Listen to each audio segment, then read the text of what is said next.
السلام علیکم ورحمۃ اللہ وبرکاتہ۔ بسم اللہ الرحمن الرحیم۔ اس سے پہلی ویڈیو میں نے آپ کو غسل کے فرائض کے بارے میں بتلایا تھا کہ غسل کے اندر کتنے فرض ہیں۔ آج کی ویڈیو میں آپ کو غسل کا طریقہ بتلانے کے لیے جا رہا ہوں کہ مکمل غسل کس طرح کرنا چاہیے، کن کن باتوں کا غسل کرتے وقت میں خیال رکھنا چاہیے۔ تو غسل کرنے کے لیے جن باتوں کا خیال رکھنا چاہیے ہمیں، ان میں سے سب سے پہلی چیز ہے کہ جب ہم غسل خانے کے اندر داخل ہوں غسل کرنے کے لیے تو اپنا سب سے پہلے بایاں پیر داخل کریں۔ اس کے بعد حتی الامکان سطر کو چھپانا۔ جب ہم غسل کرنے کے لیے جائیں تو ہمارا سطر چھپا ہوا ہونا چاہیے۔ یہ مستحب ہے سطر کو چھپا کر غسل کرنا، لیکن اگر کوئی برہنہ بھی غسل کرنا چاہے تو اس کی بھی گنجائش ہے، برہنہ بھی غسل کر سکتا ہے، لیکن پسندیدہ اور بہتر بات یہ ہے کہ سطر کو چھپا کر، یعنی ناف سے لے کر گھٹنے کے نیچے تک یہ جو ہے سطر کہلاتا ہے، اس کو چھپا کر کے غسل کرنا چاہیے۔ اگلی چیز ہے کہ پردے کا خیال رکھنا چاہیے غسل کرتے وقت، یعنی غسل کرتے وقت جب ہم غسل کریں تو اس وقت میں کسی غیر آدمی کی نظر ہمارے اوپر نہ پڑے، اس کا ہمیں خیال رکھنا چاہیے۔ دوسری چیز ہے پھر اس کے بعد کہ شروع میں اپنے دونوں گٹوں تک دونوں ہاتھوں کو دھو لیں اولاً، اس کے بعد میں پھر اپنی شرمگاہ کو دھو لیں، اور شرمگاہ کو دھونے کے بعد میں بدن کے اوپر ظاہری طور پر جو نجاست وغیرہ لگی ہوئی ہو، گندگی لگی ہوئی ہو، اس کو صاف کر لیں، اس کو دھو لیں۔ پھر جب گندگی صاف ہو جائے تو پھر اس کے بعد میں وضو کریں مکمل، جس طرح ہم نماز وغیرہ کے لیے وضو کرتے ہیں اس طرح وضو کریں پہلے۔ یہ وضو کرنا غسل کرنے سے پہلے سنت ہے، اور جس طرح نماز کے لیے ہم پورا وضو کرتے ہیں ویسے ہی پورا وضو غسل سے پہلے بھی کر لینا چاہیے۔ اس کے بعد جو ہے جب ہم غسل کر لیں تو اس بات کا خیال رکھیں کہ ہم غسل کرتے وقت ہمارا جو رخ ہے وہ قبلہ رخ نہیں ہونا چاہیے، قبلے کی جانب ہم چہرہ کر کے رخ کر کے غسل نہ کریں۔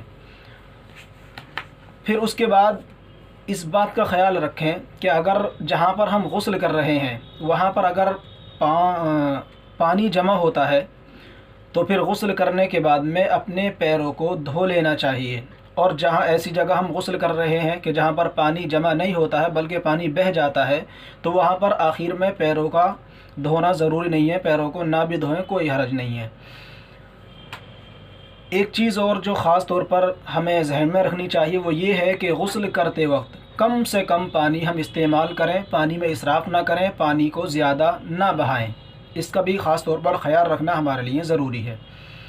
اس کے بعد جو ہے سر کو بقیہ جسم سے پہلے دھونا، یعنی غسل کرنے کے لیے جو طریقہ آتا ہے غسل کرنے کا کہ کس طرح غسل کرنا چاہیے، پانی کہاں سے ڈالنا شروع کرنا چاہیے، تو اس میں ہے کہ اپنے سر کو بقیہ بدن سے پہلے دھو لیں، یعنی سر پر پہلے پانی ڈال لیں۔ اس کے بعد سر کے بعد میں پہلے ہم دائیں مونڈھے پر پانی ڈالیں اور پھر اس کے بعد بائیں مونڈھے پر پانی ڈالیں۔ فرض غسل میں بالوں کی جڑوں تک پانی پہنچانا ضروری ہے جب ہم غسل کر رہے ہوں۔ ایسا غسل جو ہمارے اوپر فرض ہو چکا ہے، یعنی ہم ناپاک ہو گئے ہیں کسی وجہ سے، تو اگر ہم ناپاکی کو دور کرنے کے لیے غسل کر رہے ہیں تو وہاں پر اس غسل کے اندر ایک فرض جو ہے وہ ہے کہ بدن کا کوئی بھی حصہ سوکھا نہ رہے۔ اگر بدن کا کوئی حصہ سوکھا رہے گا تو پھر غسل مکمل نہیں ہوگا، صحیح نہیں ہوگا، تو اس کے لیے ضروری ہے کہ ہم اپنے بالوں کی جڑوں تک پانی پہنچائیں۔ اسی طرح جو ہمارے جوڑ وغیرہ ہوتے ہیں یا بغلوں کی جگہ ہوتی ہے وہاں پر پانی ایک دم نہیں پہنچ پاتا ہے تو اس کو مل کر کے دھو لیں۔ اس کے بعد پورے بدن پر 3 مرتبہ پانی بہائیں۔ 3 مرتبہ پانی بہانا یہ غسل کی سنتوں میں سے ہے، ورنہ ایک بار بھی اگر ہم پورے بدن پر پانی بہا لیں گے اس طرح کہ بدن کا کوئی حصہ سوکھا نہ رہے تب بھی غسل صحیح ہو جائے گا، لیکن سنت یہ ہے کہ 3 مرتبہ پانی کو بہایا جائے۔ اور غسل کرتے وقت بات چیت نہ کرنی چاہیے۔ اگر کوئی ضروری بات کرنی ہو، مثلا باہر کوئی کپڑا وغیرہ بھول گئے ہیں، بدن چھپانے کے لیے کپڑا وغیرہ نہیں ہے، کوئی ایسی اہم بات ہے تو بات چیت کر سکتے ہیں، ورنہ بلا وجہ غسل کرتے وقت بات چیت نہیں کرنی چاہیے۔ اسی طرح غسل کرتے وقت نہ سلام کرنا چاہیے اور نہ ہی سلام کا جواب دینا چاہیے۔ اور اس سے بڑھ کر جو اصل بات ہے جو ہمیں دھیان رکھنے کی ضرورت ہے زیادہ، وہ ہے غسل خانے میں پیشاب نہ کرنا۔ بہت سارے آدمیوں کی عادت ہوتی ہے کہ جب وہ غسل کرنے کے لیے جاتے ہیں تو وہاں پر وہ استنجا کرتے ہیں، پیشاب وغیرہ کرتے ہیں، تو اس کا خاص خیال رکھیں کہ غسل خانے میں جہاں پر ہم غسل کر رہے ہیں اس جگہ پر پیشاب نہیں کرنا ہے، پیشاب سے بچنا ہے۔ اور آخری بات جو ہے وہ یہ ہے کہ پہلے جب ہم غسل کرنے کے بعد میں باہر نکلیں تو باہر نکلتے وقت ہم اپنا دایاں قدم باہر نکالیں۔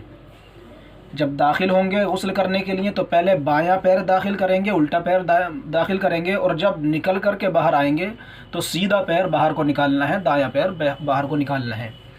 بس یہ چیزیں تھیں جو غسل کے لیے غسل کرتے وقت ہمیں یاد رکھنی چاہیے اور ان پر عمل بھی کرنا چاہیے۔ اللہ تبارک و تعالی ہم سب کو اس طریقے پر غسل کرنے والا بنائے، آمین۔ وما علینا الا البلاغ۔